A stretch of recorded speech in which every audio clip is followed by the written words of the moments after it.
Hello BookTube, it's Ben here from the History Channel again. Here with another book review.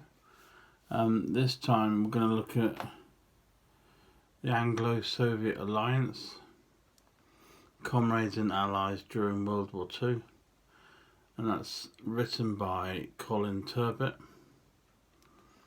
It's also published by Pen and Sword Books. Value is £25 and it's a hardback, and it's at 232 pages altogether.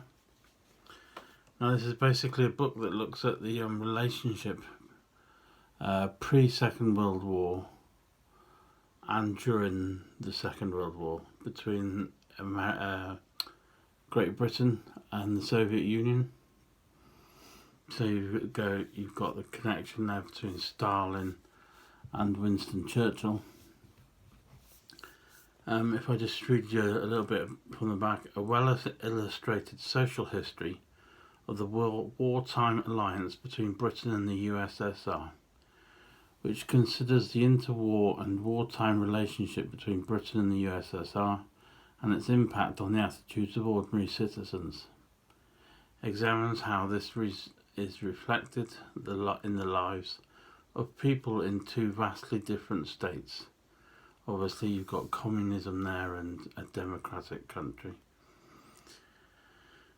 It is of interest to those who want to read about British and Soviet joint involvement in World War II, the Soviet Union, the Cold War, socialism and communism. Opens up the past to generations who have experienced very different lives, who face issues requiring similar unity of action to face common problems in the modern era.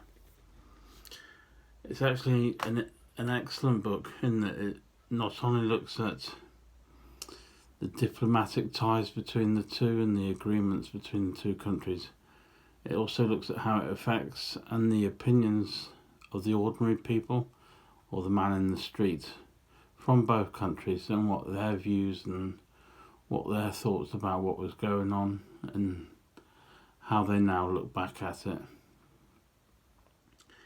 It's certainly very good, it's very comprehensive, and this particular author I know, Colin Turbot, is very much he's like an avid fan of like Russian history, how Russia gets on with the rest of the world, and well basically the Russian people, how they experience life, what they go through and how they look at life as well. And actually you'll find in this book, if I show you, there's quite a few pictures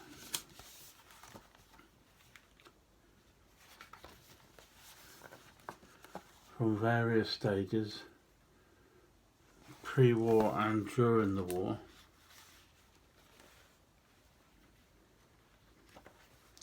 I'll show you one more page. But what's actually good and shows you the commitment of the author is that the vast majority of the pictures in the book belong to him and they're from his collection. So you can clearly tell he's a man who really does appreciate the Russian way of life and the people who live in there.